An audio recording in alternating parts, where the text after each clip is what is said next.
We're going to open this work session of the Plain Township Board of Trustees. It's Tuesday, July 28th, 2020.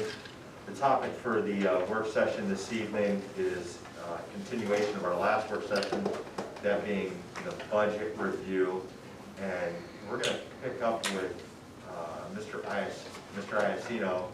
That's where we had left off at. So we'll be sensitive to time so we can cover both Joe and Chuck. Is the only two remaining. So, Okay. Floor is yours, Joe. Thank you.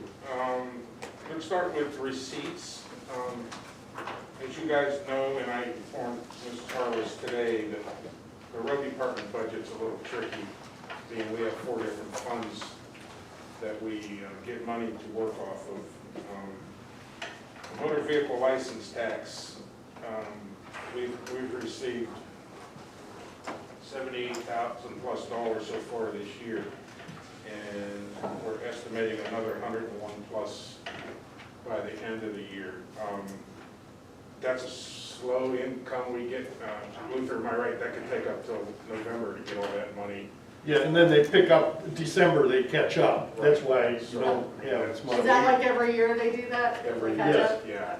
And that's mainly what we take our salt out of, and a couple other small items, but this year, with all the salt we got on hand between the light winter we've had the last couple of years, that money is going to probably just sit there in 21 until I have to buy some more salt because of our contract with Cargill, and we probably won't be ordering any all winter, so we're going to have to look at either an equipment purchase, which we do need a couple dump trucks next year, or we're going to have to create an account, capital gains account with some of that money in next year.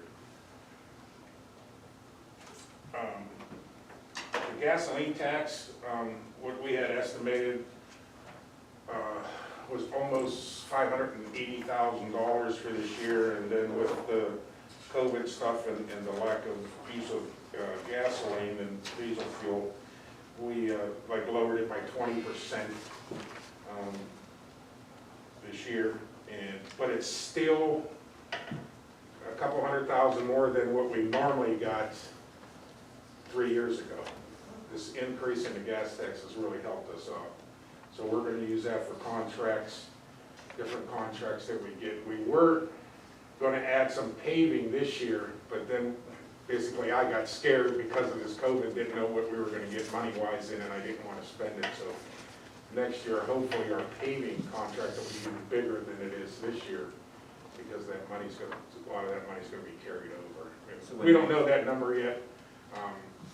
But say in a stable environment, do you think that gets us to, what, 17 and a half, maybe 18 miles? It could be between 18 and 19. So Okay. with if the prices stay the way they are, definitely between 18 and 19 miles. So, and we always got that curb and gutter issue, depends on what area we're working in. So, you could spend $100,000 replacing that every year if you get, like in a bottling area is usually the worst. These newer allotments that we're starting to get into paving, they are 10, 12 years old now. The materials they used on that curb and gutter is a lot better than what they used, 40 years ago. It's a limestone mix now instead of the gravel mix, and they don't fall apart like those ones have over there, since we've replaced a lot of gutter up there. Yeah. Any other questions on the Again, when we talk curb and gutter, just splitting out curb, this is how we see it after this year. It's only concrete. Again, no more, just for the sake of the public. There's likely never, ever going to be any more asphalt curbing. Correct. This is all concrete curb and gutter. It gets inspected. If it's not carrying water, if it's all crumbling or whatever. A lot of people just don't like it because it don't match their driveway anymore. That's not why we use it. We make sure that it's running water like it's supposed to. So it's kind of similar to what we did down here on Sugar Grove. So our road and bridge fund is the inside millage tax that we get, and once again we got a little bit less than half in so far. That comes a little quicker, am I right, Luther, than motor vehicle and the gas tax, don't we get this? Well, that comes in twice a year with property taxes. So, And usually the first half is a little higher because some people pay for the whole year. right. With that, we pay all the salaries for all the employees in the road department.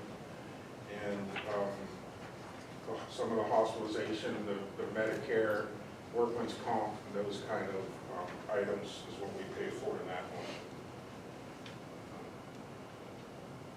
one. Also, all the equipment that not the equipment, but the parts and stuff that the mechanics use to repair our vehicles, tires and snow plow parts and whatever they use, hydraulic parts, we take out of that fund. It seemed to work great doing it that way. But, you know, I know we have 4 different funds, and there are other things that we can take out of each fund.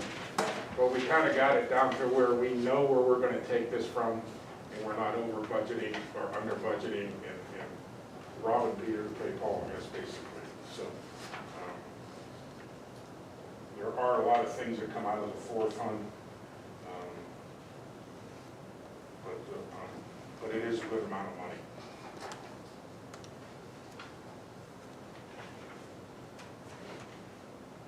Now, as you can see in each one of these, we usually have a material line item, and we use that for, you know, sometimes for salt if we get low in the salt fund, or we need more gravel, or we get a big job that, you know, takes a lot of hauling of materials. We have that back, you know, to make sure we don't have to take it away from another line item. So I always try to get some kind of money put in there when I do the budget.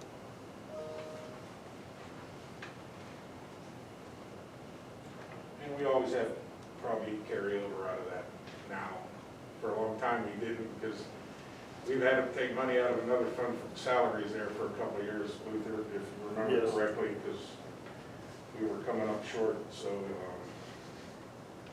and that would be our road district fund, which is the 11, which is our 2 levies. There are 2 separate levies. We just passed the first one for renewal last year. I think the second one will be in 2020, November of 2021 is the first time we can put it on the ballot. And that, but Just, I don't want to get too far off course, but just because JP's in here for future purposes, is this, Joe, with those 2 road levies, is that anything the board should still keep its eye on combining into one, or based upon how they're timed and so forth, does it make sense to keep them separate? This, I know it's more forward-looking, and there's some dynamics. my thing is, when we tried, remember when we tried to increase it that one time? And if people, I think it would be a whole lot easier to combine them, don't get me wrong, because then you would work on the same calendar that you would. But people see that bigger number and they kind of get scared. Psychological. You know, it's a psychological thing. It's been smooth throughout this whole process for how we did it this way. This is the first time next year will be the first time we renew the second one. So if we got the success that we had last year, you know, I'm sure we'll all be very happy for how it went. It almost equaled the fire limit, but not close. Road district, we take a lot of our equipment purchases and anything for any buildings and maintenance, additions. A bunch of our hospitalization comes out of there between that and the inside millage. And a lot of that, where you see materials, construction, landscaping, asphalt, that's all the materials the guys use for our work that we do in-house all year long. Whatever, those pipe jobs, asphalt jobs, signs, you know, whatever that's where that money comes from. And that keeps it separated from all the other materials that the mechanics use. This way we're not, you know, hurting that one, either fund real hard. And then our paving is the big thing that comes out of here. You know, this year was almost 1.6. So that's a big chunk of that money that comes out of there. And we'll talk about that later during the meeting, the paving. But, don't see anything for next year after talking with Luther that's gonna affect the budgets from the road department. I think we'll be pretty smooth. Once we get our salt billing done, we'll be great there, and I think we're gonna be in good shape for 2021, to be honest with you. And those materials, the reason you take the materials out, because those are levy funds, and that's designated for the construction, maintenance of the roads, and that's why the materials are there. The supplies are in the other fund. When you look at that book, I made a copy of you guys before, there's so many things can be taken out of so many different, but we've come up with this plan and it's worked, for a long time of what we're taking out of where, so. I mean, if we have to, if we need to move something or somebody, the board wants to change something, that's always gonna happen. But, the salaries work from where they're coming from, the construction materials work for where they're coming from, so. Any questions? Thank you for the book that you put together. I appreciate it. Thank you, that's actually Luther. Thank you, Luther. I just made copies. Well, thank you to both of you guys.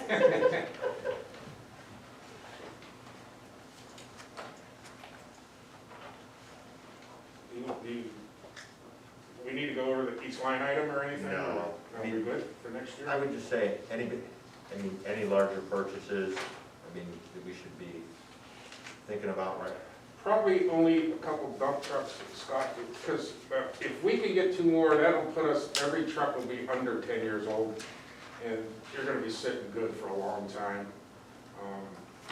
But we're gonna probably have to order that early in the year in January to get it by probably October, November, the way they, last year's went. We didn't get one this year because we built the building, now we're doing the salt buildings, and then our pavement, we're just gonna, JP's already started to go and grade some of the streets, and we're pulling the ages on them, and if we can get up to between 18 and 19, that would be great. And we might be able to with that gas tax, extra gas tax. 17 miles over the last couple of years has already been crazy impressive, especially when we were just a few years beyond that, 6 to 8 maybe. Yeah. And That's what we were talking about. we actually have 2 more legs of that Linford project I'd like to get done too. Probably another $100,000 between the 2 of them, and we can get that project pretty much tied up. Because it's working Folks over great. there would love that, given all the flooding. It's working great, so. I do have one question. Sure. The underground storage tank, where, and on page 5, what department handles that? And the lighting assessment? I have those, Okay, so I that's- have 2 and Chuck has 2. We both have diesel and gas that are Oh, on there. okay. So. And that underground storage tank, that's just a trust fund that they require us to hold those funds in trust. Oh, We can't spend it. Essentially, if we're using it, belly out the doors closed, it's what's used to help remove. Mediate. Mediate. And admin actually holds that fund. So okay. we pay into it, but it's held like Or a administratively. savings account or something. Yeah. Okay, thank you.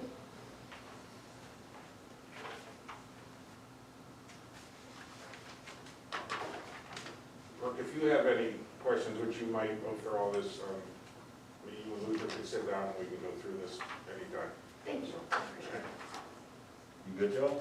Yeah, I think I'm good if you guys Thank are you. happy with that. Thank you. Chuck, we'll turn it over to you for the fire department.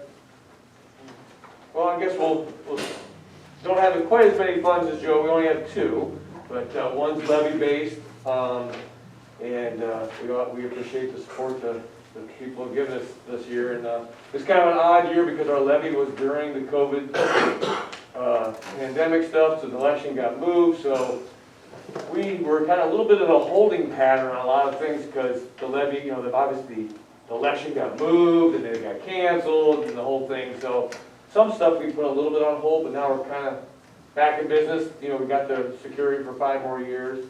So our receipts bring in just about $5.3 million a year. We get obviously some money through donations. If we get any permit fees, like what we get for inspections for new businesses. That varies quite a bit, depending on new construction and businesses taking over and that kind of stuff. So we have a guesstimate that we put in for our budget there. Then we have a FEMA grant, which we try to get every year. We are going to be getting another one this year. So we budget low for that, just kind of not know if we're going to get those or not, because those are kind of hit and miss. Then sale of assets, we did sell one vehicle, our air truck, and replaced it with a new one, so that was, it's not on here actually yet, because we didn't get the actual money yet from Go Deal. So all those things kind of bear into our receipt side, but obviously the fixed part is the levy money, the 5.3 million. We work off that for probably 70% of our budget comes out of that side. And the amount of money could change a little bit, obviously, if we have foreclosures or et cetera, just like with any of the other levies, they could change up and down, but I don't think that'd be too much. I think we'll stay pretty close to that money coming in.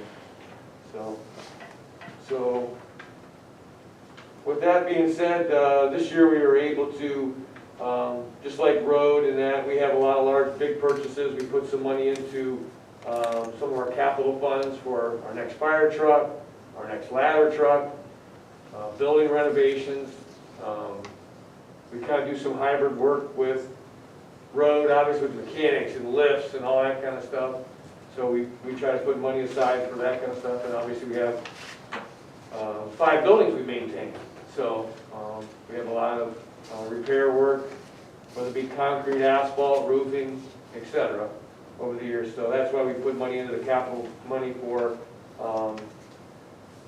repairs of buildings, etc. And then now we've grown in employees. We're up to 50 employees between part-time and full-time. So we do keep some money reserved for insurance, in case we have a spike in healthcare costs in a year, retirements, etc. So that's where we keep a lot of those different, we have so many different capital accounts. And if we do get close to the levy and we run close, we have a kind of a levy reserve money there. And some of those we have to watch because they do expire. So in the next couple of years, I'll have to get with Luther and Tom to see when some of those expire, whether we use up the money or reallocate, make another capital account. So, and obviously with the Hall of Fame area, we put a little money into land or building acquisition because we weren't sure if we were going to be able to stay there or not stay there. So we did put a little bit aside for that in case we had to do something different on that on the west side of the township. So don't anticipate that right now, but if I don't put a little bit there, then I wouldn't have that if I had to do something. So the reality is the fact that they're advertising 600 developable acres over there. I think everybody can clearly read between the lines where 600 acres is probably coming, because I bet they're not going east. It can't. City park. So it's, that's why we do have so many different capital accounts on there. It does get confusing because we have stuff for our SCBA's, the big ticket stuff, trucks, air packs, large acquisitions. So, we try to keep putting money aside for that so that way we can pay cash, pay for things, try to get, we have to take loans for them. So just for context here for Brooke, and John can probably speak to this better than I, but at one point while John was chief, he got called before the budget commission because essentially we didn't have all these beautiful, eye-blurring lines of activity, and we got called out. I wasn't here, so this is more of a story. And essentially, I think it was Janet. Janet was the auditor then. Essentially, they were threatening to claw back taxpayer dollars. There was clearly a plan for all of it, but because how it was lumped into a line item, so that's why, actually, when Tom joined, and I'm going to time it more so with Tom, the significant addition of capital accounts to spell it out, it was to give that transparency, that way, whether it's the county budget commission, or any resident looking at this going, that's a hell of a lot of money sitting there, what are we gonna do with it? Then it shows Luther exactly where. and Tom and them got it set up, because unfortunately, we had some challenges with the predecessor to Tom that didn't think it was necessary to set up, so this just creates the visibility. I love it, yeah, very detailed, Yeah, it was a very good. nerve-wracking approach, Oh, I bet. but, so the first year, we were kind of taken to task regarding carryover, because everything that we were going to use for future purposes was always included as a part of carryover. So it became a situation where the first couple years after you pass a levy, your carryover is like outrageous. But in year 3 or 4, maybe even year 5, you're gonna make a big purchase and that's all gonna go away. So, we figured out, we looked up the code, we figured out how to do it, and we were actually one of the first people in the county that actually created that. So much so that we got called in the second year, had all our ducks in a row, and we had a new person on the budget commission, and he even asked me what the statute was that we did that. Because he said, I find that interesting, what's that statute? And so, and we've kind of been doing it ever since, but like Scott says, when Tom came on board, he kind of escalated all that, and I just think it's the right way to go. It's an absolute transparent process. Yeah, I'm surprised. So when these guys all decide 5 years from now they want to buy something, and they're already saving a little bit, so we don't lease, we don't borrow, we don't do anything. I just look at it as good fiscal planning. Now, have we had any problems with auditor, like since then, have you been brought in Zero. before? After that second time we went and we did all that, none. But there were a couple other governmental entities that were taken to task for exactly the same thing, is they were just operating in the groove of having a bunch of carryover and then spending it in year 4 or 5, and you're really not supposed to do that. If you advertise for a levy, for example, because you want to do this, this, and this, the idea of that is they expect you to do this, this, and this. Yeah, they'll hold you to it too. Exactly. So, for us, it was just, transparency, so. And these guys have been doing a really good job with that. Yeah. As we start now and sit down, when we do our budget preparations, we kind of meet with each person, so. It Ladder just, truck, $1 million. Yeah. That ladder truck's $1 million. And how old, Chuck, did we say that was? Is that 8 years Well, old? it's 7 or 8 years old already. Yeah. What's usually the longevity on one? You go about 20. 20 to 25 wow. years. yeah, So, and it'll probably be like $1.5 million by the time we buy another one. yeah. I mean, Hopefully maybe a little it's more not than that that. But, Geez, I bought a pumper once, it was $88,000. You can't buy an ambulance for that now. Ambulance is good time. and that leads into just with that forecasting, I mean, we are, now that we've got our levy passed, we're moving forward, we're gonna look at hiring, a couple more people this year to get up to 15, full-time first shift. And then obviously, we have our part-time staff to back, to help us out and then to grow from. So we'll be over what we promised in the levy in previous, levy ballots and stuff. So we'll be over the amount of people just because we've been able to budget sensibly and buy good and, that kind of stuff, so. The fact is with the residential build-out that's continued to explode more than, our projections were based upon some growth, but still not, when you take a look at all the Saratoga Hills and Wicker Creek and up off of Mount Pleasant on the backside of Bottling to the fountains at Edgewood, there's so much more residential that call activity is gonna continue to support those bodies, so.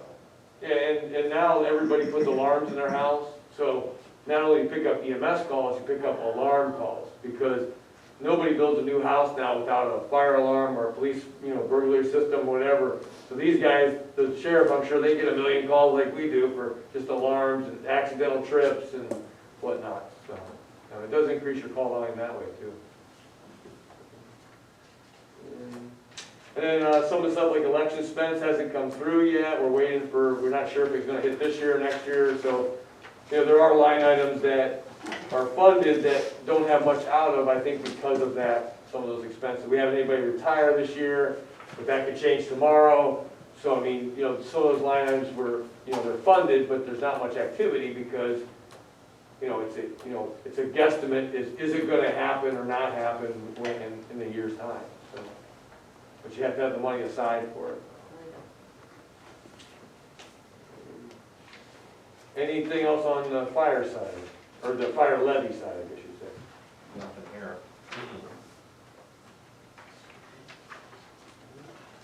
And then the EMS side's a little more of we still take money out of, for the receipt side, it all comes in from EMS billing, non-resident and resident. We usually guess at about $60,000 to $68,000 a month of income. That can fluctuate. It can be $40,000, it can be $90,000, depending on billing cycles. During the COVID time there, between March and May, we actually were down in calls. We actually had less transports, I think just because people were afraid to go to the hospital. And so it seems like it's starting to kind of come back up in calls. Actually, I think we're busier now than, I think we've had, I think, 4 or 5 more calls a day in the last month than we had during the COVID, the peak of it. So it's kind of weird, I guess. Yeah.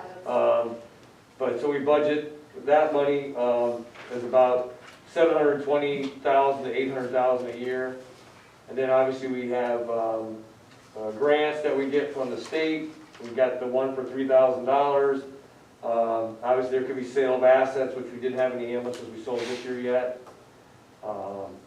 We buy all our ambulances out of that fund. We're in the process, we'll have one delivered in probably October. It's behind schedule just because of the, I hate to keep saying, because of the COVID it's behind, because they're working 3 shifts, spreading guys out and ladies at those factories. We're working on a refurb ambulance now to take the box off of one and put it on another chassis, because it will save some money in the long term. And How old is that vehicle? those all our backup ambulances are about 13 years old now. They're 06s and 08s. So we usually try to run about a 10 to 15 year cycle on making them go through. So basically you put a brand new truck chassis underneath, take the box off, rework the inside, because you're saving the money of the structure. And so we're trying to work on some pricing on that. So that way I might be able to replace all 3 of those 06s for the price of 2. Because they're getting so expensive, just to replace and upkeep. So the last one we bought was almost $300,000 with a load system there. So, That's short reason. so Just even based upon our conversation, I'm sure John's they're looking at using a different frame through, Ford's one of them. Yeah. At one point, International really was the only reliable one, so they sort of monopolized and controlled it, but the other players have gotten better in quality, so Chuck's got this option to be able to. yeah, the chassis are just getting so expensive with International, and talking with the mechanics and just some of the stuff we've had. It's $100,000 for International chassis. It's about $60,000 for a Ford. So, I mean, Yeah. I think I'm going to be able to get the 10 to 12, 13 year cycle out of it. Gives me some options with 4-wheel drive if I wanted it, not wanted it. Other ride systems to make it ride better. Now the mechanics have more like Ford 550s and 450s that Joe uses for dump trucks, so they're a little more in the system for maintenance and filters and all that kind of stuff. 450 engine? 450 Block? chassis, Chassis. yeah, 450s and 550s, so for some of their smaller like mini dumps and, that kind of stuff. So they don't have a ton of them, but they have some in that same category as us, so it's a little easier on parts too. But we're just starting to run into the cost of the chassis is just so much. you know. And so we buy all the ambulance stuff out of the EMS side, we pay for healthcare insurance out of the EMS side. And then also, all our EMS CE, you know, anything to keep the paramedic program going. Our billing cycles through Ohio Billing gets paid out of the EMS side. So we try not to put too much heavy on the EMS side because obviously it is a fluctuating account. I mean, tomorrow they could say you're only gonna get $50 for an ambulance trip to the hospital, you know, and then your funds would decrease accordingly. Don't anticipate that to happen, but you always have to kind of say, that's not a guaranteed money, so. Has that ever happened? No, I'm just saying, the insurance industry could lower that, and Chief and Trustee Sabo could say to me the same thing he always said, don't depend on the EMS fund for everything because tomorrow it could go away. And so we budget out of it, but we try to keep it EMS only, very streamlined, try to pay some insurance out of it. You know, so, because I don't want to depend on it, just like with Joe with some of his fluctuations with road taxes and gasoline, it goes up and down yearly, so. To put some context to it, we have in some of this, you know, the soft billing money, it hasn't always been there, because when John was chief, Right. we did soft bill. Chuck's had it his duration easier. Don's the one that actually Started, yeah. pulled the trigger on it, and the reason being, we were at a point within the whole levies and the finances going, we can either ask the public for more money, and I think around the timing, you know, the 08 housing market crash, and then still even the recovery period, the board was not comfortable, and John, I think I've heard you quoted as saying this, I don't know if it's true, but you know, once you shoot that bullet, you can't put it back in the gun on the soft billing, and the concern to the public would be that, well, wait a minute, I'm paying levy dollars, and now you're billing my insurance too, and the thing to understand real quick on soft billing, we bill you and your insurance doesn't pay nothing, well then, okay, we don't get anything, you're not getting stuck with the bill, whereas there's communities that still hard bill their residents even though they're passing levies as well, so you're definitely paying twice there, but that's where some of those restrictions that Chuck's talking about come into play, that we're only using it for certain reasons. So. Yeah, and using that EMS money has allowed us to renew our levy last time instead of increase. And I think if we are budgeting our money right, I think we'll be able to renew next time. I mean, I don't have a crystal ball to go 5 years from now, but I'm hoping that we can renew again and not increase that tax levy. So that way, it'll be 15 years at the same number, and that's pretty good, I think. You know, it's hard to go 15 years on the same budget, I guess you'd say. So that's what our goal is, or my goal is anyway. So to try to stretch that out for one more levy cycle. So. And anything I missed there? We pay our sheriff's dispatching out of that, part of it, and it comes out of fire, and then Ohio billing, and then uniforms, et cetera. But we try to keep a, you know, kind of a watchful eye on that side to not get too heavy on the EMS collections.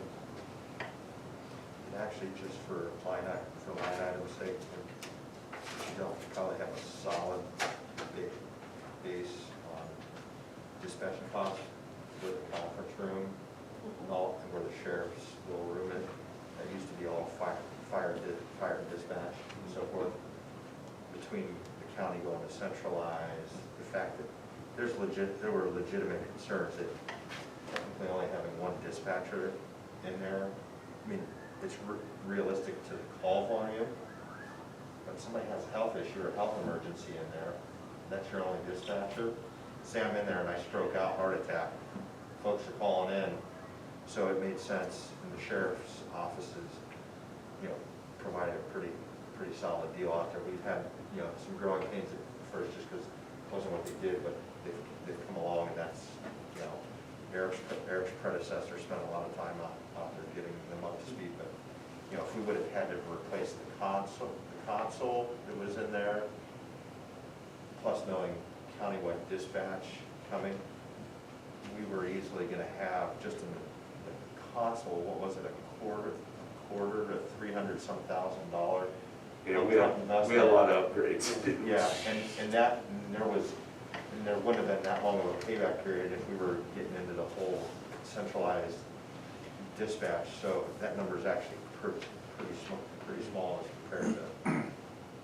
Yeah, long-term on doing the dispatch out there is financially responsible. I mean, we don't have that expense, and then they're eligible for grants and stuff that I can't get to replace consoles and stuff like that. And so long-term, it was the right thing to do, because we were able to integrate with the smart system and all the other stuff that goes along with countywide dispatching, computer-wise, and like technology and everything else.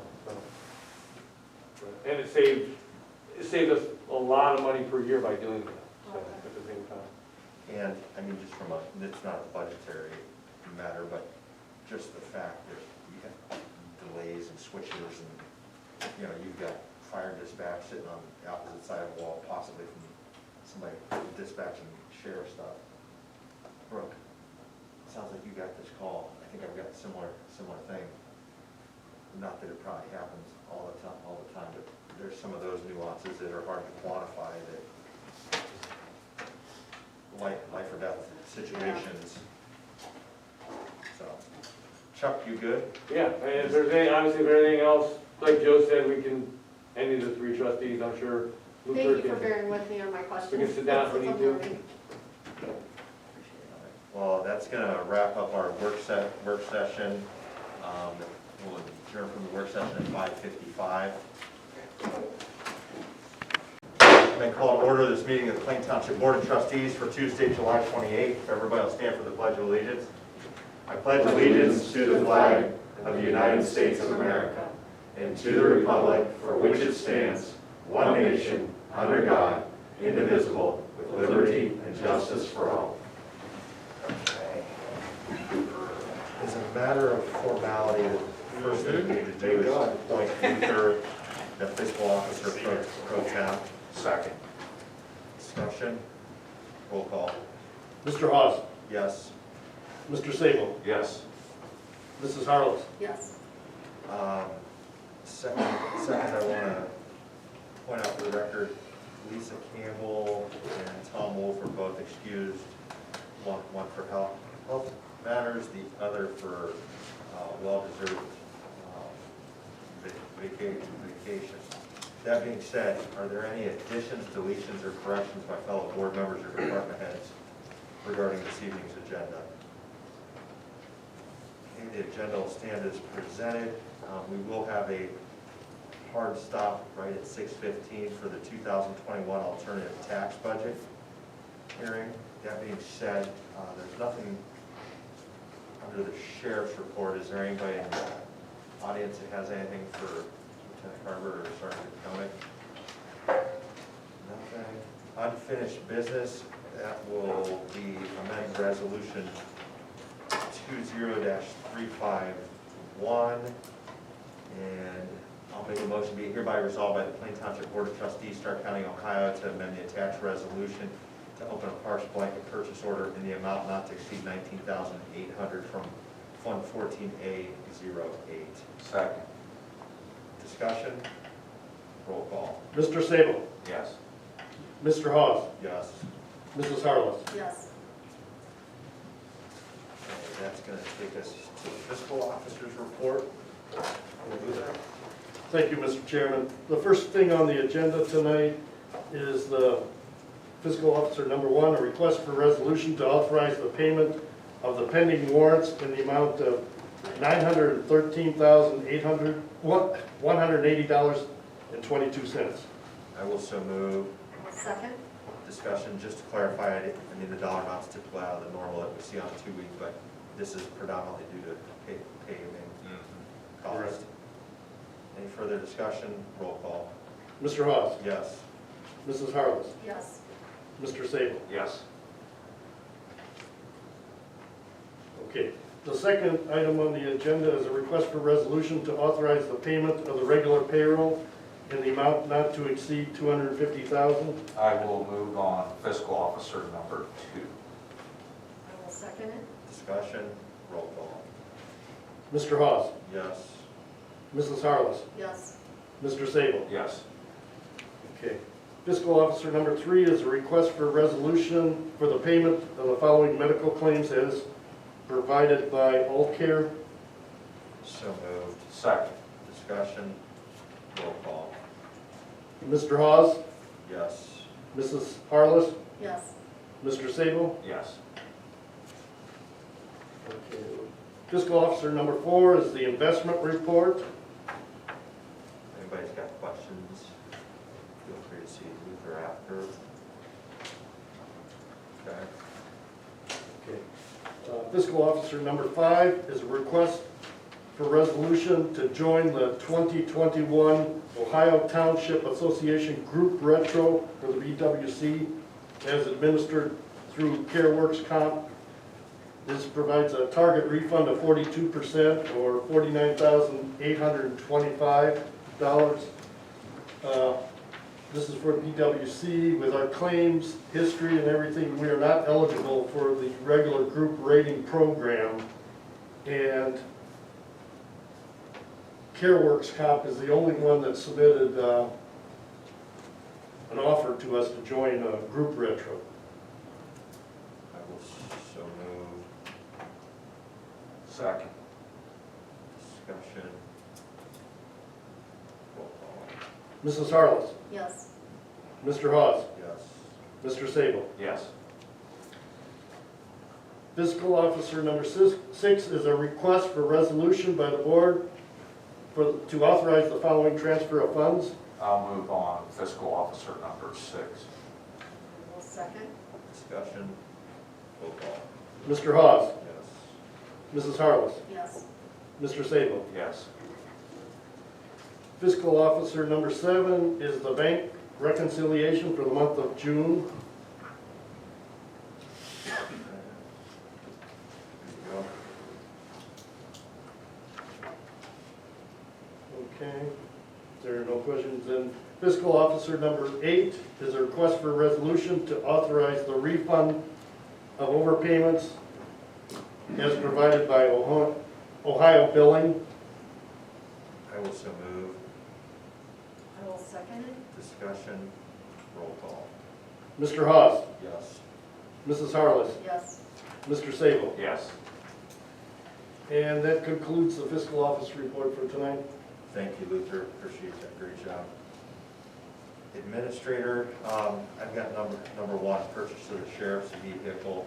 Essentially, we had one of the cruisers that had been in an accident, we finally got the settlement. I think as Lisa's advised all of us on an individual big basis, so this isn't part of our replacement as part of our normal rotation. This is replacement for the cruiser, which the more important piece is the deputy's okay, so we'll I'll make a motion, be hereby resolved by the Plain Township Board of Trustees, Stark County, Ohio, to authorize and approve payment for one 2021 Explorer Interceptor Sheriff Cruiser from Wacom Auto Family at a cost of $35,875 plus a 30-day tag at a cost of $20, not to exceed $35,895 from Fund 09A07. I'll second that. Further discussion? Roll call. Mr. Hawes? Yes. Mr. Sable? Yes. Mrs. Harless? Yes.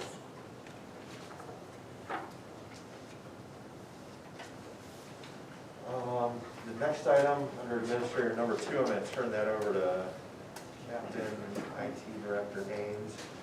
Just a motion to authorize payment to the Stark Glass Enterprise Company for the removal, materials, and installation of a security glass window for the fiscal office, not to exceed $5,300, to be paid from Fund 01B02.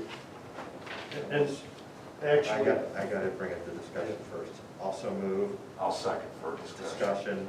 Luther, go ahead. yeah, this is actually, and there was a change to this, it's actually for the installation of a security/social distancing barrier glass window for the fiscal officer to be paid from the same fund to be reimbursed by the CARES Act. Do we have any further discussion? I mean, this is something that we've talked about before while Tom's been. We're instituting the same security measures that we did for the Zoning admin, and access and zoning, but obviously finance didn't have the same amount of traffic, so we withheld that on our initial installation, but due to the COVID, due to the separation of employees and with the public, it proved to be a perfect separator for that. Any further discussion? Roll call? Mr. Hawes? Yes. Mr. Sabo? Yes. Mrs. Harless? Yes. The next item is a resolution to authorize payments to Kurtz Brothers for the hauling of yard waste for the amount not to exceed $32.55 to be taken from Fund 01A26Y. I will so move. I'll second. Discussion? Roll call? Mr. Sabo? Yes. Mr. Hawes? Yes. Mrs. Harless? Yes. And the last item is just a quick recap as far as that yard waste update goes. So last year, about this time, about 11 months ago, we talked about privatizing the yard waste site. Obviously, we've implemented that. So approximately 32 weeks in our yard waste season. So if you average, 7 months out of the year we're open, 4.5 weeks per month. There's 32 weeks, we're about 14 weeks in. In 2018, we hauled out in the entire year 664 containers. In 2019, we hauled out 564 containers. Now, again, I told you guys last year, it depends on where you take the snapshot. Some of 18's numbers are higher because some of that's yard debris that was still being removed from the 2017 season. If you average those two numbers together and divide by 2, we're hauling out for the last 2 years an average of about 610 containers per year. Since we've gone resident only, to date, currently, we've hauled out 100 containers. So obviously we're approaching halfway. We're not quite to halfway. Middle of August will be halfway through the season. But we've removed 100 containers. Yeah, at this time last year, we were obviously in excess of 300 containers. Obviously, some of that cost of off-site hauling was supported by the Joint Solid Waste District, but nowhere near the total cost for the entire season. Just doing some basic math, 7 months, 4.5 months, 4.5 weeks per month. If we hauled out 10 containers per week, after each weekend's cleanup, that would be approximately 315 or so odd containers for the year. That total cost to remove that amount of product is right around $50,000 in just the haul-out expenses, not the road department's labor, not the equipment, not the fuel, just the haul-out expenses are approximately $50,000. Currently, to date, the finance office ran the numbers for me yesterday.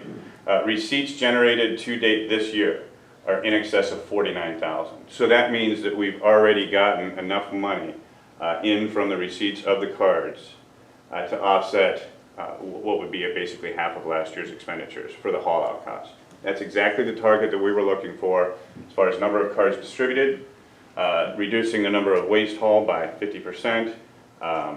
Right now, we are literally right on the money, including the fact that the charge that we have to the resident for the service, we wanted to keep as low as possible, at the same time offsetting the cost. So as it stands today, we're right on the mark. That does not mean that we'll be right at that mark at 50% or less come closing day, November 30th, depending on how the remainder of the season works.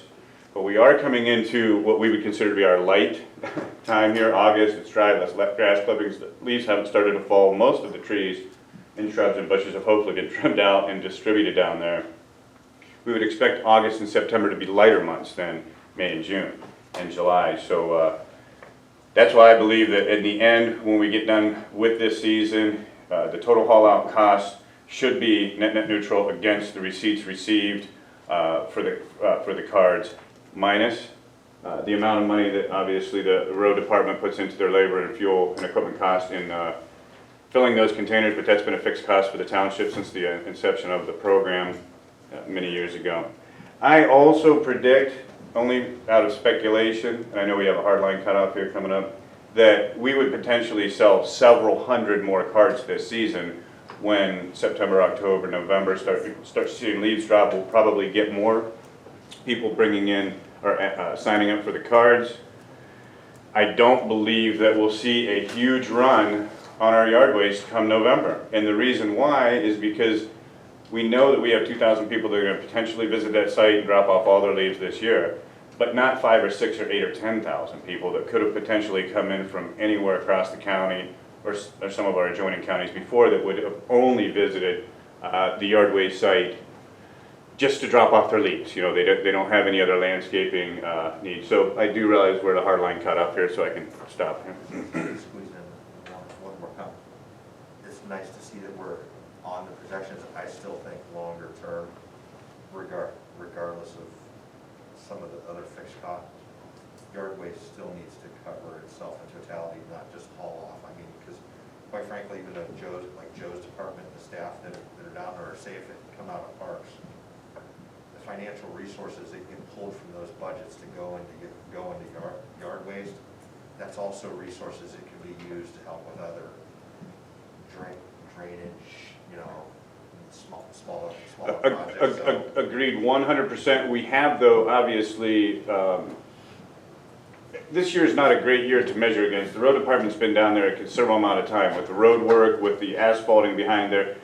The haul outside of it, if we have half the amount of debris, we should have half the amount of their resources hauling that out. We can always look at adjusting our cost per card to help offset that, but our original goal was, you know, originally to offset and then reduce their expenditures. The team did a really good job on the assessment.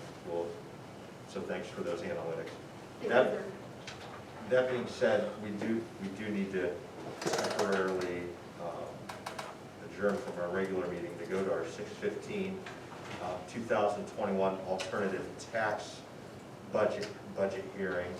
I'm going to turn this over to Luther to start just on the document we've got before us with a backdrop that, for the sake of the public watching this meeting, the board has been meeting with the department heads individually, talking through some items, but then the last two meetings to that, including the work session tonight, we have had public presentations on those numbers. So if anybody in the public watches these videos and has further questions, don't hesitate to ask. That being said, Luther, I'll turn it over to you for the 2021. Okay, the proposed alternative tax budget for 2021 comes down to a total for next year of $24,307,850.41. Also included in this year's budget was the additional funding that came from the CARES Act in there. So that did increase our budget line item in the current year, $319,374.43. That's included in the $27,668,911 that we have there. So it's pretty much in line with what we have been going with. Yeah, historically, we've been pretty conservative in our planning and our figures by all of the departments, especially in light of continued financial implications that we've been experiencing, whether it's everything from hotel bed taxes to gas tax, where we'll likely see a reduction just due to less travel that Joe was speaking about in our work session, and so forth. But again, through intentionally timed, thought out planning, we definitely keep on that same road of responsible planning. And we have made adjustments to this year's budget to receipts based on reduced receipts coming in. So, yeah, I think we're pretty much online. Is there anybody that has, in the audience, that has any questions, or John or Brooke, any questions? No, what has helped is meeting on a more regular basis throughout the year. And certainly that has to help you guys as well, because it, you know, gives you a chance to catch up on things. It gives you a chance to you know, just kind of scrutinize where you are. I mean, you know, it does help us, I'll tell you that. I appreciate all the work you guys do through the, certainly the fiscal office as well. Any additional comments? Well, if there's nobody in the audience that wishes to speak to it, I'm going to make a motion, whereas the 2021 Plain Township alternative tax budget was presented to the Plain Township Board of Trustees at the public hearing on July 28, 2020. Therefore, be hereby resolved by the Plain Township Board of Trustees to continue the hearing on the 2021 Plain Township alternative tax budget until the next meeting on August 11, 2020. Second. Discussion? Roll call. Mr. Hawes? Yes. Mrs. Harless? Yes. Mr. Sable? Yes. That will adjourn the alternative tax budget hearing. Can we go back just for a second? Eric, so that means, I just did a quick calculation. We've actually sold all those 2,000 cards then. Yes, we've actually cleared through 20 boxes of 100. A few of those I have distributed to our road crews to allow them access. I have a few, and the fire department has a few. So take 25 or 30 of those away, but yes. Okay. And, you know, there is a small transaction fee for each one of those cards when they purchase, the merchant fee that takes a little bit of the credit card transaction. But we just got the receipts yesterday, we're over 49,000. Okay. We'll continue to sell cards, we ain't even into August yet. Wow. Well, and I think one of the critical things would be is as we go into our fourth quarter newsletter, just in setting the stage for 2021, folks are going to need to be educated and reminded that they're going to have to renew. If they pay by credit card and their credit card is still legitimate, not at an expiration, it will automatically renew like a magazine subscription or any other kind of annual subscription. The only time that they would have to intervene is if obviously they got a new credit card or the credit card date of expiration changes, which is going to happen, so they're going to have to intervene on that. So that'll rotate annually. Annually, correct. For each one of those payments. That's each one of the payments that was done by credit card transaction. Correct, yes. The ones that were done by either check or cash are going to have to either return or subscribe. But they have a full 12 months availability on that. So we're going to see a spread out calendar. Yeah, and we've tracked the ones that had paid through a mechanism other than a credit card, so that next year in the beginning, we've already talked to the office staff. We're going to send out a reminder, hey, you need to renew, so that they're not showing up at the gate May 1 and being denied access because their subscription had been renewed. Sure. But so real quick on that, just to finish, just a couple real quick notes on the site. Again, I do expect that we're going to sell more cards, which does increase the amount of revenues to go offset the haul out expenses, but I think it's proportional, relatively speaking. Give you an example, if 6 residents signed up for a card, that gives us enough money to haul out 1 container. Now, does 6 lawns fill a container over the month of November with leaves? It's anyone's guess, but if it's proportional to the consumption, if we put 12, 18, or 300 on, the expense would rise proportional to the card users, but so would the receipts to offset them. It's a linear/parallel movement. Exactly. So there's no way, we've always said this from the beginning, that we can guarantee these results. These were just projections that we looked at last year. As it is today, we are right on the money. That could change October, it could change November slightly, but I don't think we're going to see a trajectory that's linear. You know, it should be a very soft escalation of additional users and additional debris. But some of the other benefits that we get from that, you know, there's a lot of people that were involved in this project. The fire department obviously put a significant investment into expanding their footprint. By having less debris and keeping that site clean, they have a lot more usable, less intrusive space to operate in. They aren't quite as confined. We've separated the days from the training, which has helped considerably. We've controlled the traffic ingress and egress, which actually helps offset the traffic coming out of the allotments to the south side. It's easier for them to get out because we don't have the ingress and egress from the same driveway.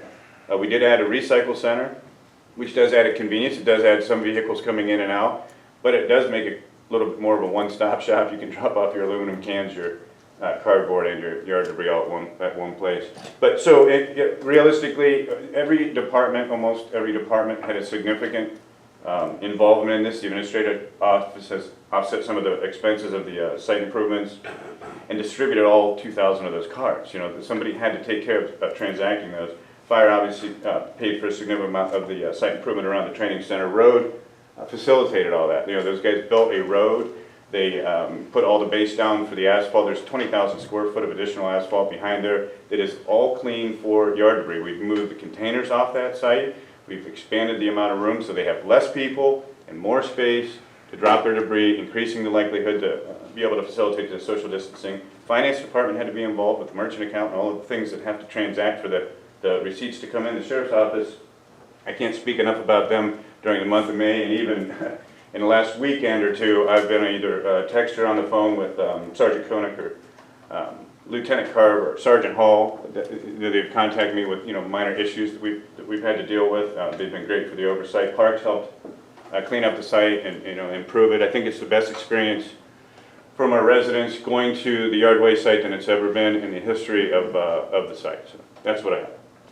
Thank you. Joe and JP, I guess while we're on that subject, because we were all down there watching you guys do those upgrades, and just make sure you pass along to those employees as well that their competency didn't go unnoticed. I will do that.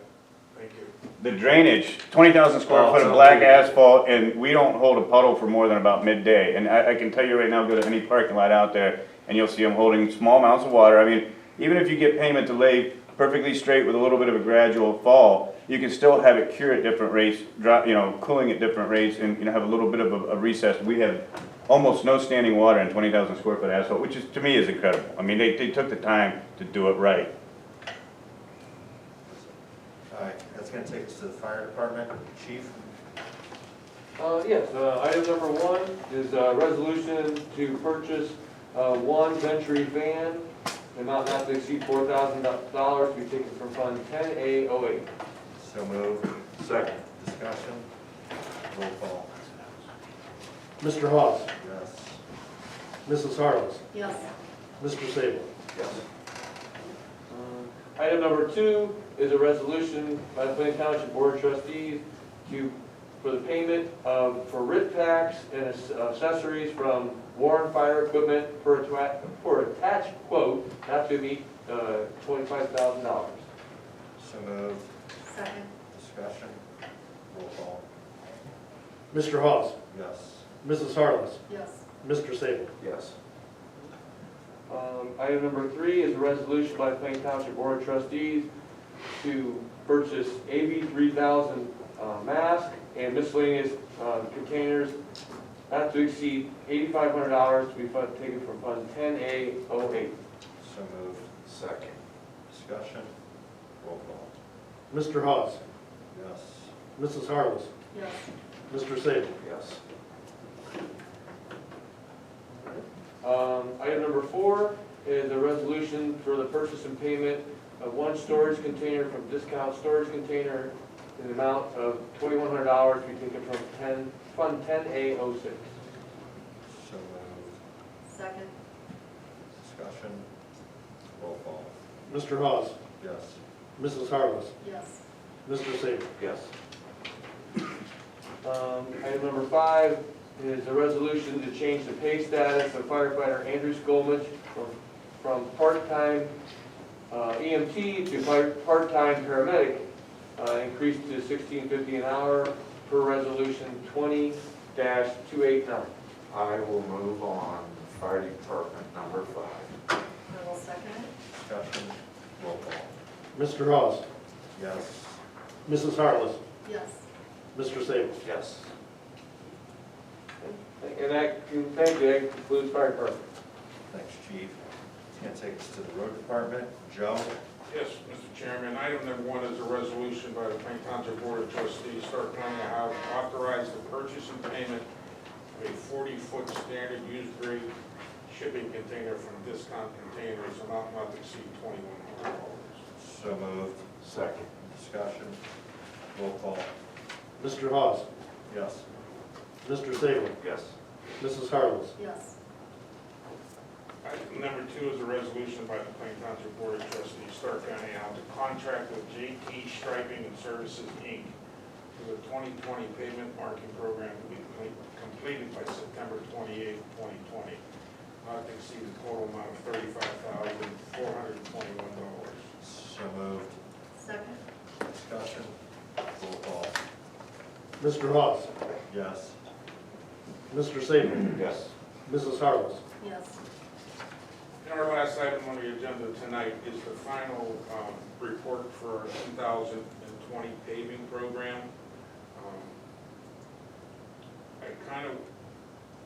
We just wanted to show you what the actual original bid was, and that we actually saved $109,887.57. And I want to give the credit to JP Neff, our new inspector. He did one bang-up job. He stayed out there, he made sure everything got done correctly, he made sure all his billing was in line, and if you have any questions about anything, he'd be the guy to kind of answer those questions. So how much is he gonna be able to save us next year, Joe? Well, you better double that. This was a year. No pressure. No pressure. Just getting your breath. Yeah. No, seriously, good work. I know, when you were up in my allotment, as much as I wanted to be out busting chops, I mean, you guys really were right at top of it, and so forth. Wow, yeah, I just did a quick calculation, that's about 88,000 a month. That's about what it costs today, yeah.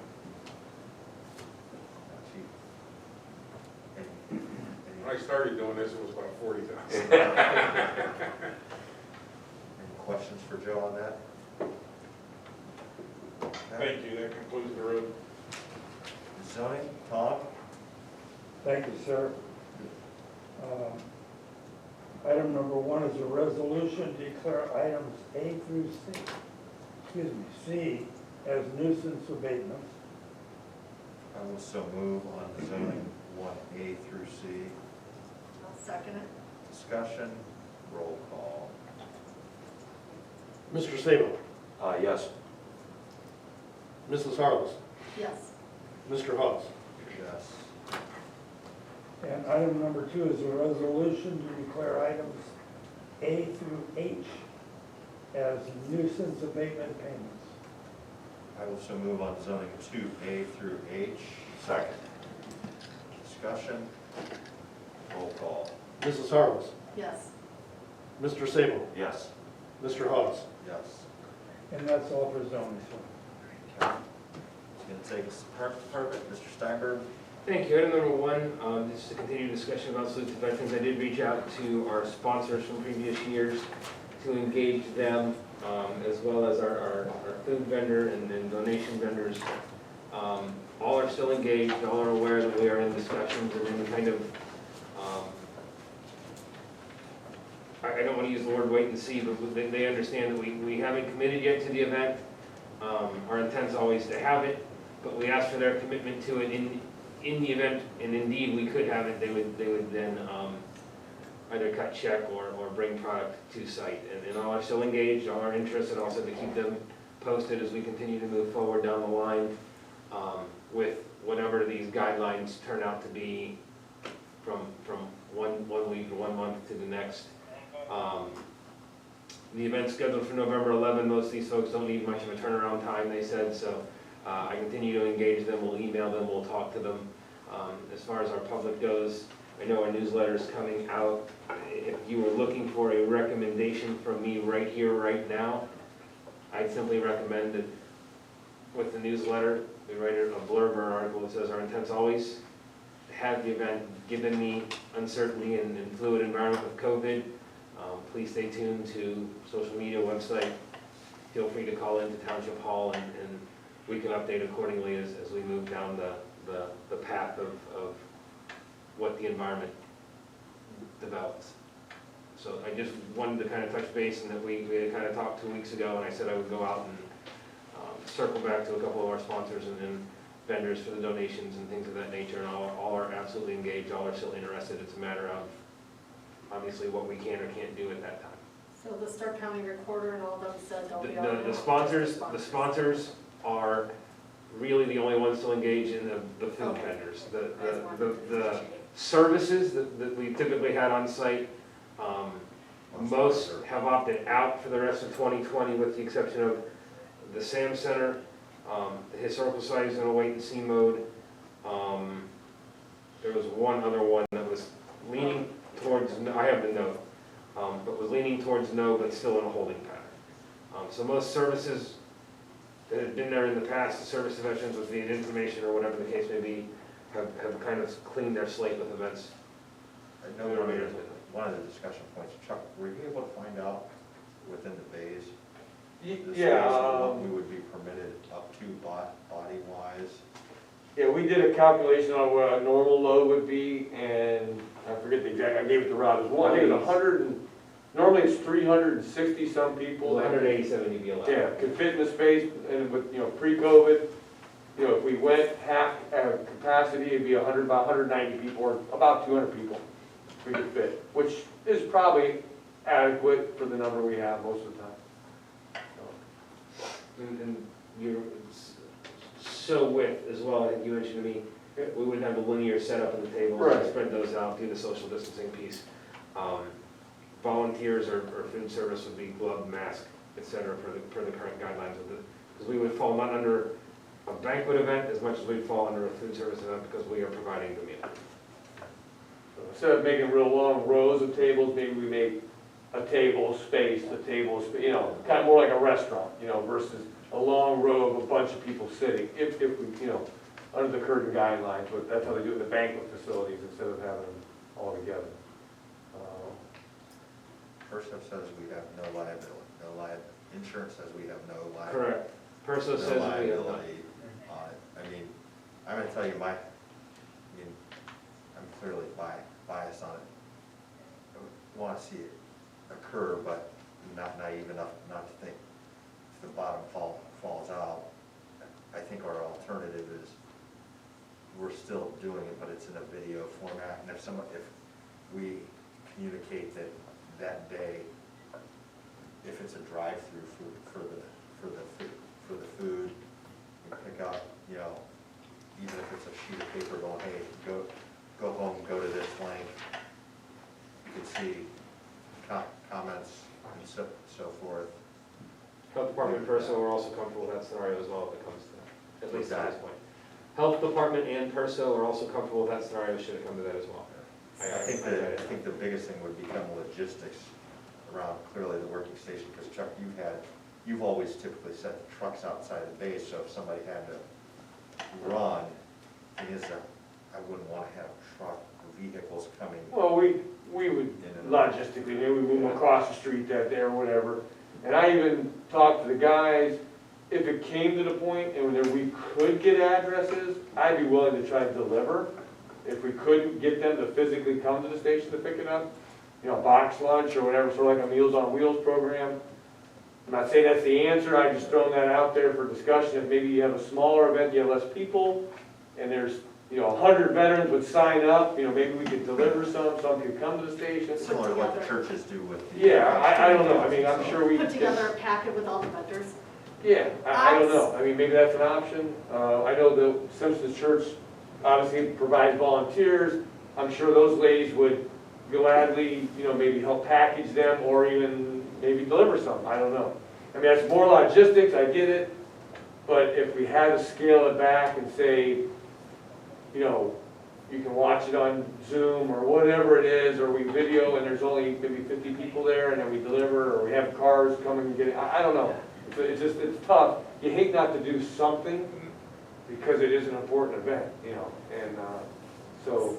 The other option with traffic control, not to bog down the chief, would be is that you have an entrance and exit to the park. They could simply circle around Yeah. the parking lot. And we actually, Joe painted the arrows a couple of years ago for the farmer's market. There's an actual traffic pattern already created where you could, like the back. We could use the fire back station. gate of the Yeah. fire station as the drop, the pickup area, so they can loop through the park instead of coming right into the station. we can still put the trucks up with the flags and all that, and make it a loop, and then if there's any backup, it would be in the park versus the road. Yeah. You know, and then obviously we have the gravel area, if it really got bad, you could loop it in there. Gravel in the back parking lot. Yeah. And we could go to each vendor and have them see if we can get like pamphlets and stuff and put together a little Right, bag to go yeah, with you them. could put bags together, sort of like we did for Safety City, they get their bag, they get their box lunch, you know. You know, it's not as exciting, I get it, No. you know, but I mean, Still continue. The thought's still there, the Yeah. recognition is still there. right. So I talked to a few people in other counties and throughout the state at different levels, and nobody, the legions, the different mayors around here, nobody is doing anything for Veterans Day. So I don't know, we have ours, if that's gonna cause more of an influx of people where it's too many Well, I mean, we can calculate, based upon the numbers, we could say, to the first. it's the first X Yeah, there you go. that arrive, so then it creates like a, Urgency. I mean, we can plan to it, you know, I mean, based upon the funding efforts, I mean, even with Troy over at First Energy, he actually chuckled at our first and said, hey, let's bump that number up. I mean, even if we said, okay, hey, we can do 189 or 190, and we plan an extra 15% because some folks come in, hey, you know what? That would need to be communicated in the newsletter that in anticipation of COVID restrictions, the event's gonna be limited to the first 190, you know, we could bump that number a little higher just on the meals for if it was a delivery, but I that think would it allow gives us plan to it, opportunity. and it would give us our out, so we're not offending people. I mean, you're coming going, God, every year I come there and the line's crazy because typically it's veterans IDs is what it is. Well, this year somebody's gonna go, well, I'm gonna get there before, you know, these packets and meals are gone. And I think it's a reasonable understanding, whereas at least if we advertise it that way versus going, hey, here it is, and then you're 213 and you're like, listen, I know one or two of guys I used to live with, one of them probably both will be like, oh, this is BS or what the, you know. We're as clear and as transparent as we can be, and we can plan to it. But with the And I height of think the flu season and out the demographic that would attend, we don't know if they'll have the flu, the COVID, the around COVID. It's- Well, maybe it's where it's similar to what we do at the CM Center with the food bags and stuff. It's a drive-through, open your back door, open your trunk, whatever. We'll put the material bag in there plus your meal, and then that minimizes interaction. I think there's opportunity we can continue to discuss. I think as far as the newsletter goes, I know that we've got a little time on that even yet, so I can put a blurb together just to say, hey, let's start with this draft for review and go from there, and depending upon how the board would see fit to approach it, we'll See if maybe some kids at the school can do a card for the, draw for Actually, that for would each be packet. For that and some of the scout troops around the area. And to see if we can do a virtual video with some family, with the drone across it, but have some families who can speak as to what they want to make the Veterans Park.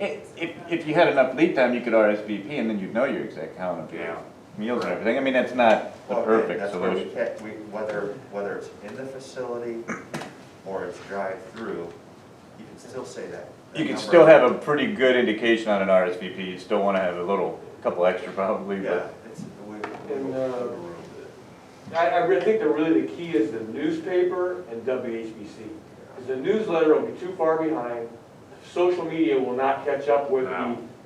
most of the demographics that are gonna show up. Yeah. The younger veterans, that are, 25, they're 50 years old or whatever, they may see it on social media, but But we it's haven't had a the younger- repository in we really WHBC, that's gonna be your bang for your buck of saying, it's drive-through today, we're open from 11 to 1, or whatever it is, really getting that word out, and then word of mouth through the SAM Center and all your agencies, because you know how it was, we had the typo the one year, oh my gosh, I mean, it was Rob. chaos. Well, it wasn't It Rob, wasn't it was his paper. fault, I mean, it was a typo, just things happen. And, like the recorder was gonna be there like before the thing started, and it was a real mess. So a lot of people read the repository online or in papers. They've always been good about picking up our press releases.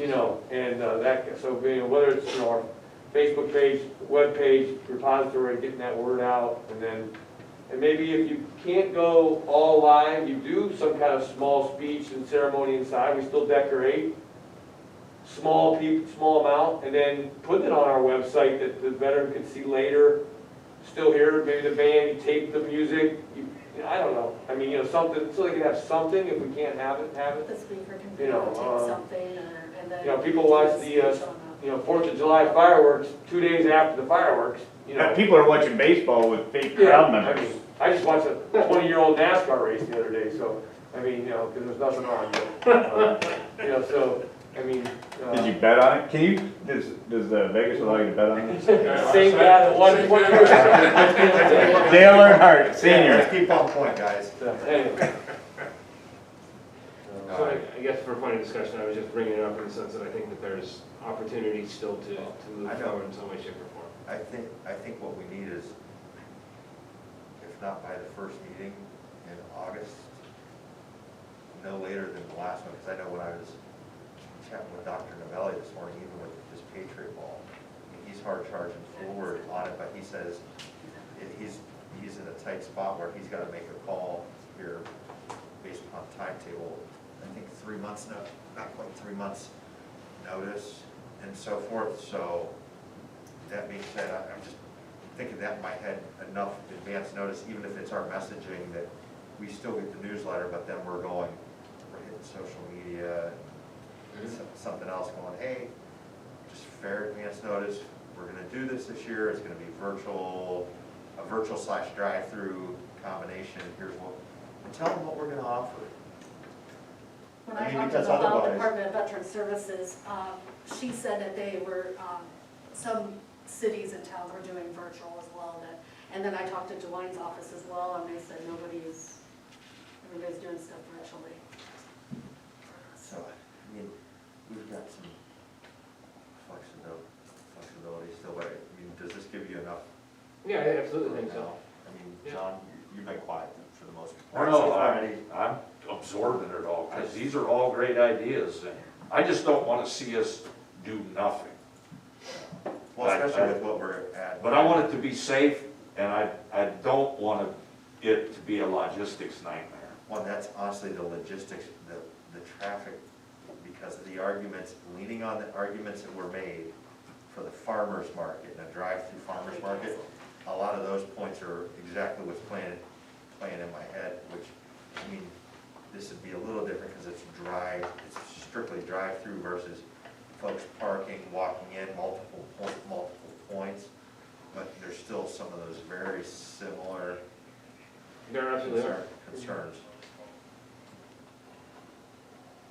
What I think what I'll do is I'll summarize kind of what the three main thoughts were, and we can bat those back and forth just in draft form, and as we come to final decisions next meeting, we can get that rolling.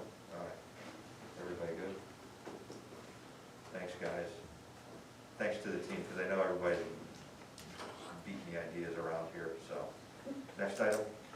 So, Parks, item number 2, I'd like you to refer to the hard copy I gave you at your desk, just to update. We got a letter of resignation for Sean Card, so the updated resolution in front of you just states the more accurate date of Friday the 24th, whereas Sean wrote Friday the 25th. So be hereby resolved by the Plain Township Board of Trustees to accept the resignation of Sean Card effective July 24, 2020, which was last Friday. Also moved. Second. Discussion. Roll call. Mrs. Harless, Yes. Mr. Sable, Yes. Mr. Hawes. Yes. That concludes Parks, thank you. Okay, it's gonna take us to communications, and we've got one that come from a resident regarding yard waste. It says, good afternoon, Constance Glenn at 7255 Woodcrest Avenue Northeast. Called today to give a huge thank you to all involved with getting the blacktop for the yard waste site. She said it is so much cleaner and nicer now. Have a great day.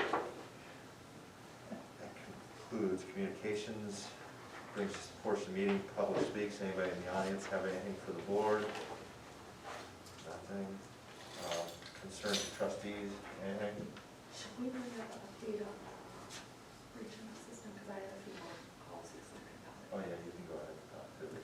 Well, Eric, do you have any update on, can you give an update for our public to, in regards to the breach? I had a few more questions yesterday, that they didn't get the notice or they didn't read the, repository about it.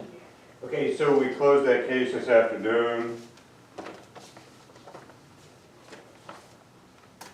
We actually put several parties on that. We had Microsoft. Our Exchange server is not hosted on-prem, meaning it's not here in this building. Microsoft handles all of our Exchange mail. So they were my first contact.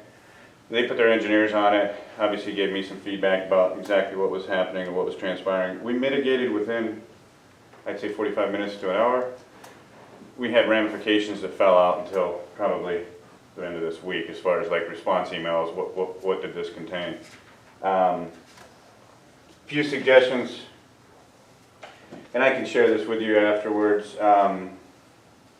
They put their engineers on it. The message header, which is basically something you can't see in an email unless you ask for the additional details. The message header shows that the spoof emails were being sent from the user's own email address, but the IP address used was outside of your network, meaning that the emails were not being launched from inside our network, so it wasn't a workstation, an active workstation that was sending them out. This happens if a user clicks links inside their email, which leads them to a malicious website that causes their account to become compromised. They go on to talk about SPF protection is already set to your accounts, and that all suspicious emails that come in should be diverted to your junk mail, but there is no guarantee that they all go there. So a spoof mail came in, a link was clicked, and that's all it takes to compromise the outbound mail server. So one of the things that we're going to look at instituting in the very near future is Microsoft has an authentication application that you can run alongside its Exchange server clients, like your Outlook client, native iOS mail client, and the application will allow for the user to have a dual-factor authentication anytime that they sign into a new account or a new device with the account. So for instance, most of our users in the township use devices that I've already established for their email. iPhones, Samsung, Verizon, or any kind of smartphone, tablets, laptops, and workstations. I'm involved in 95% of those setups. So to authenticate back through another application really only creates an inconvenience at the time that you're setting up the device. When the user sits down at their workstation, they're not going to have to ping the IT department to be able to gain access to it. But if a user said, hey, I want to make my email available to myself on my home workstation, on my home PC, or try to hit it through a web interface or any other means of accessing that account other than an account that's already been established on a workstation, laptop, tablet, or phone, it would have to be cleared. That access would have to be cleared through me, through the application. It's an actual application that goes alongside it would send me a notification that this particular email account is trying to access the account.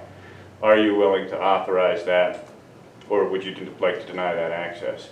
So then I could obviously reach out to that user, because all of our users are specified by the name prior to the @ symbol. So I'll know exactly who to contact and make sure that it's a legitimate access.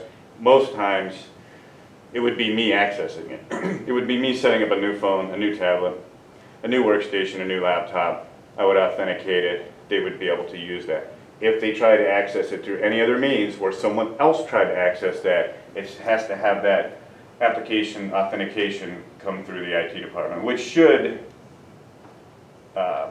significantly reduce the likelihood, but you cannot eliminate the probabilities. The statistical probabilities will never be zero that somebody can't access anything that you have electronic, whether it be an email server, a Windows server of any date. You can never, and probably will never, be able to reduce the statistical probabilities to a zero. what you can do is try to bring those statistical probabilities down as low as possible and be able to mitigate as quickly as possible. Anything else in the concerns of trustees?